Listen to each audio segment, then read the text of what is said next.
Whenever I recall the memory of that night, I get choked on fear. It was the end of December and the snowfall had been pretty heavy. I was sitting in my room playing games on my computer. My parents were both out. Having the house to myself, I decided to try something spooky. I had recently heard about the dark web from my friends. My best friend Noah said it's a creepy place. He even mentioned a cannibal forum where interested human meat eaters chat about their insane fantasies.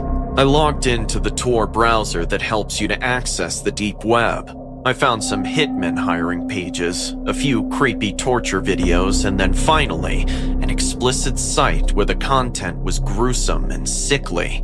I was about to go watch a scary movie, not finding anything scary enough, when suddenly a link popped up saying, "Not for the faint-hearted. Click if you dare. Exclusive live." Without thinking, I clicked. I still regret that decision. A dark screen flashed. The word live blinked in the top left corner. For a second, the darkness stayed, and then a white spotlight lit up, flashing a woman standing in the middle of a kitchen.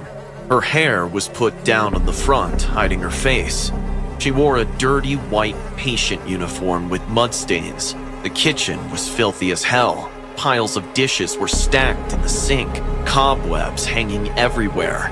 I could see the cockroaches walking all over the walls. What caught my attention most was the old stroller she was holding onto.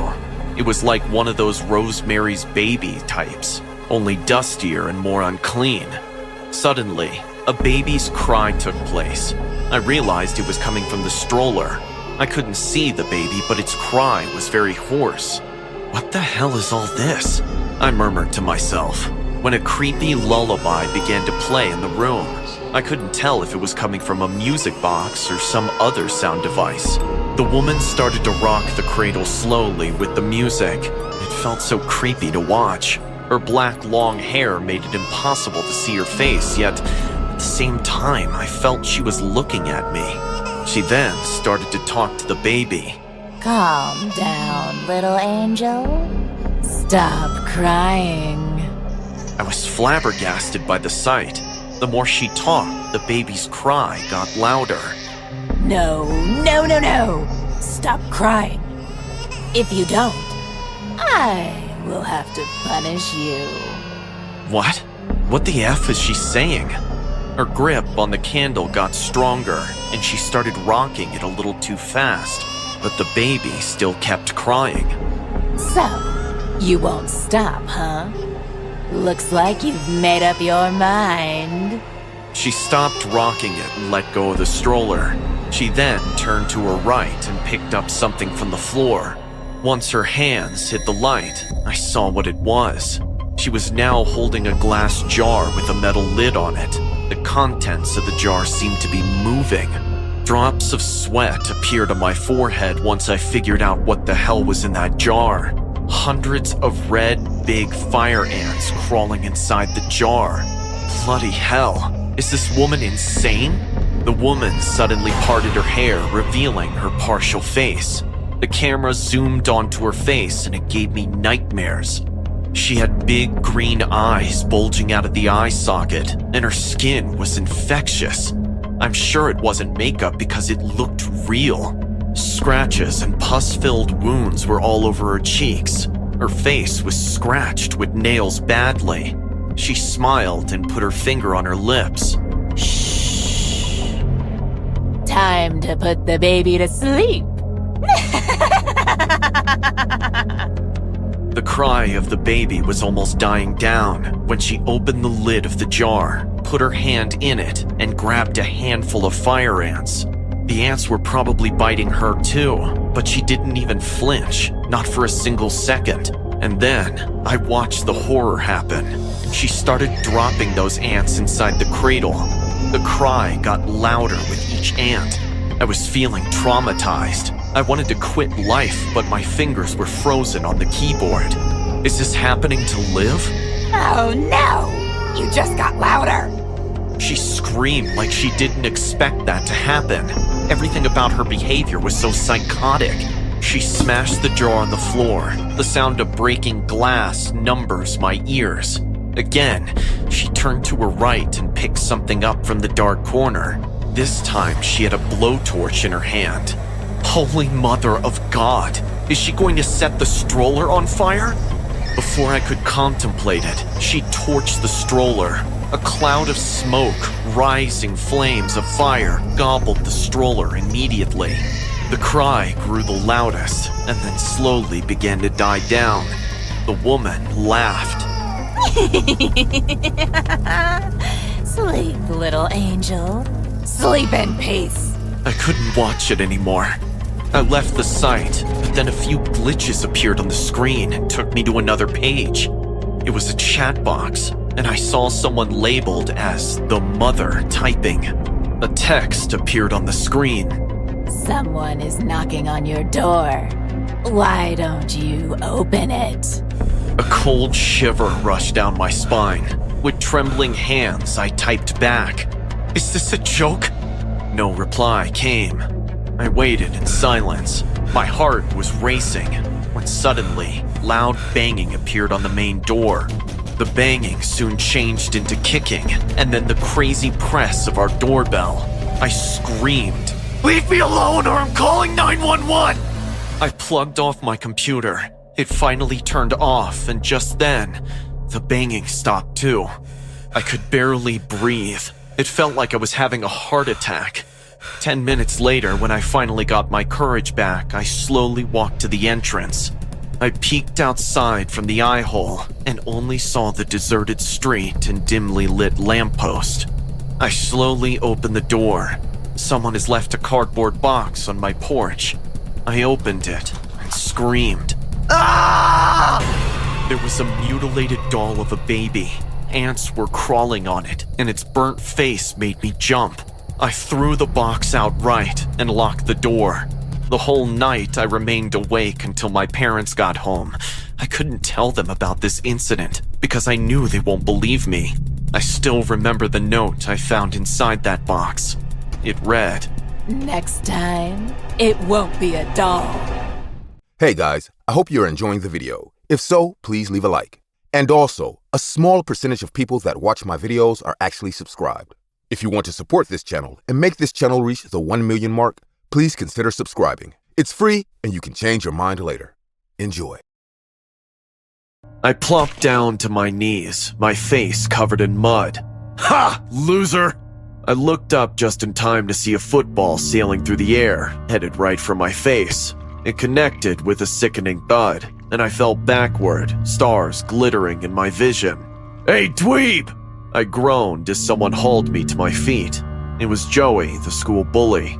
His friends laughed as he shoved me hard, sending me sprawling back into the mud. Why don't you just go crawl back under your rock and die? You're such a freak. No wonder nobody likes you. They kept laughing and jeering as they walked away, leaving me alone and crying in the mud. I'd had enough.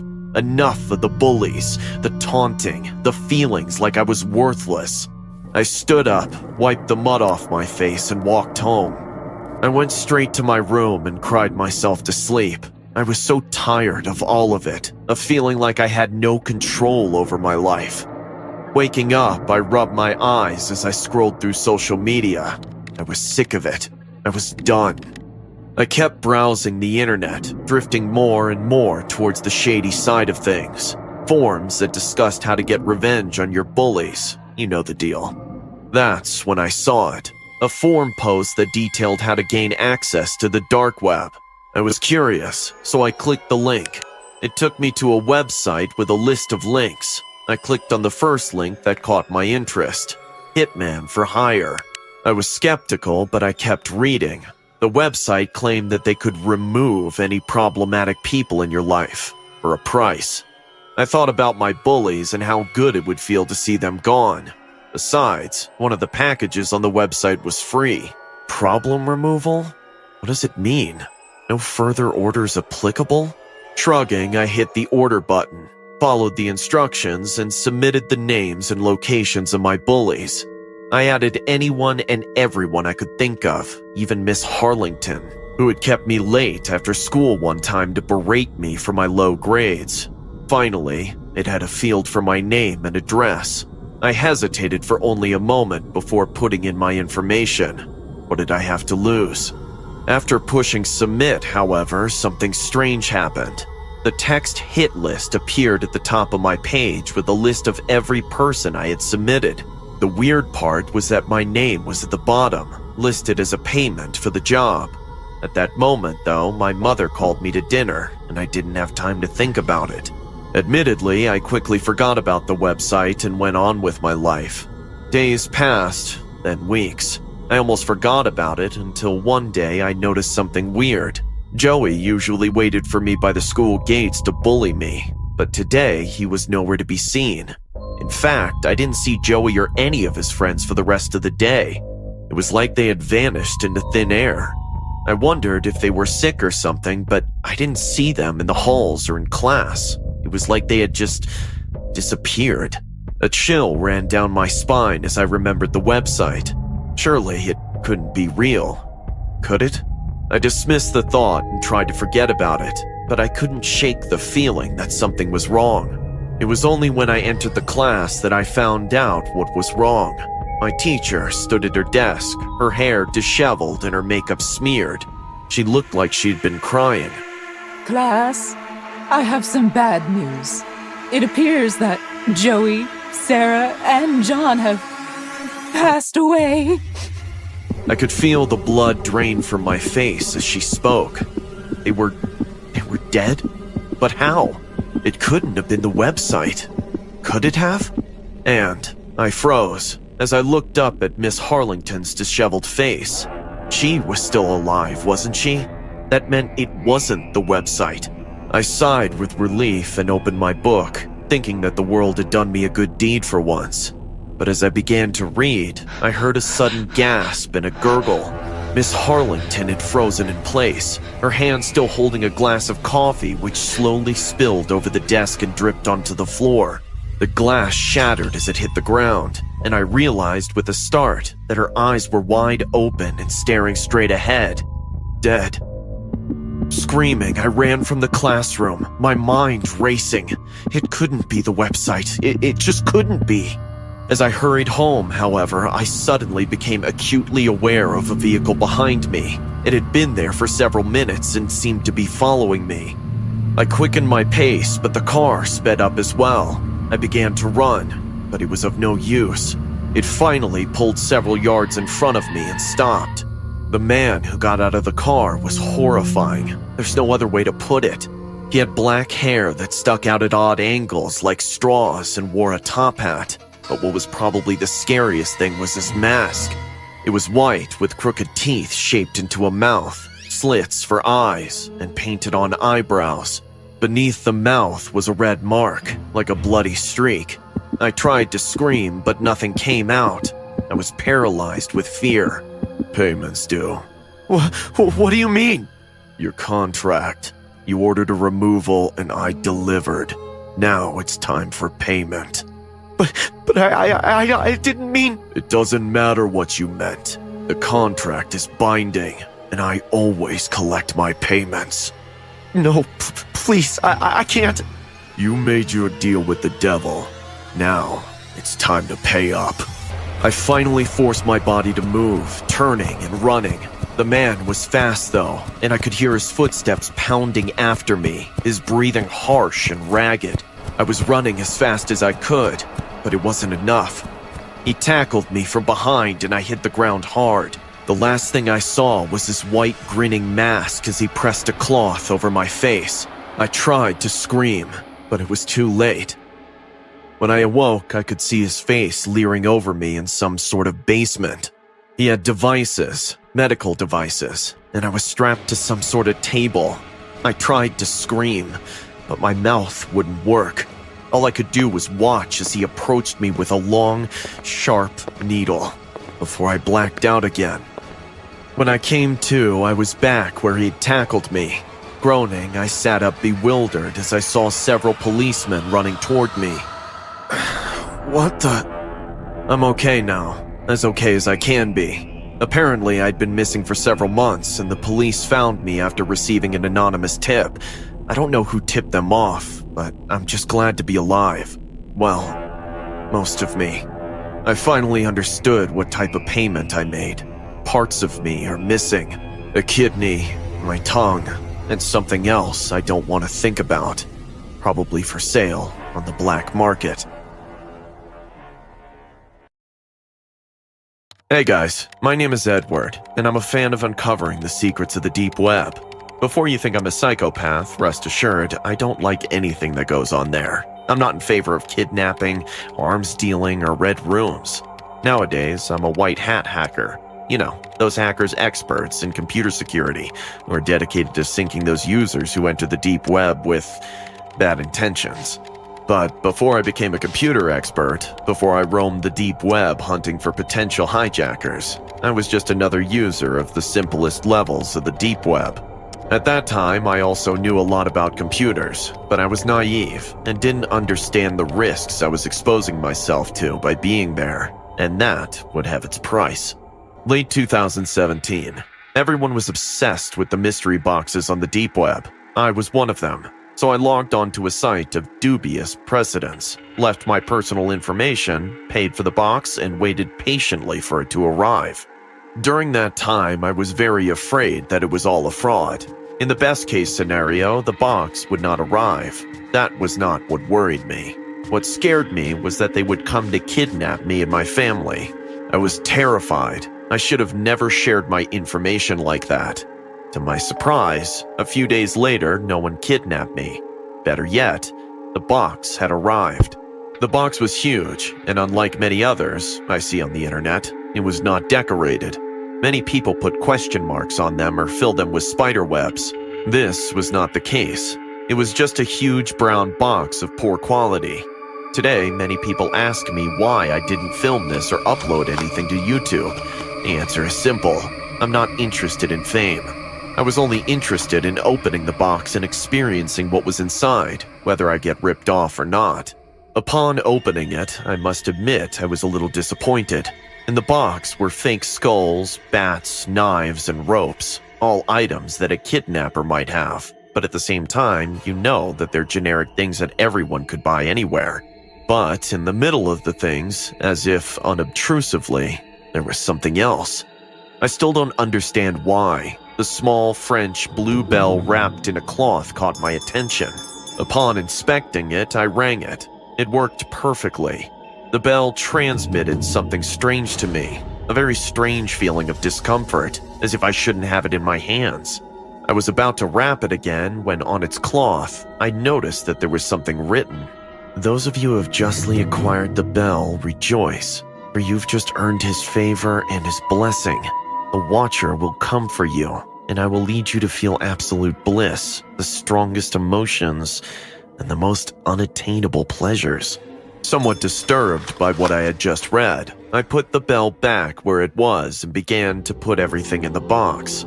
I left the box in the corner of my room and left. Since I was on vacation, I didn't have to go to work. So, with a big smile, I went to make myself something to eat. When I got to the kitchen, I heard a noise coming from the bedroom. And as soon as I turned around to see if something had fallen, I saw it for the first time.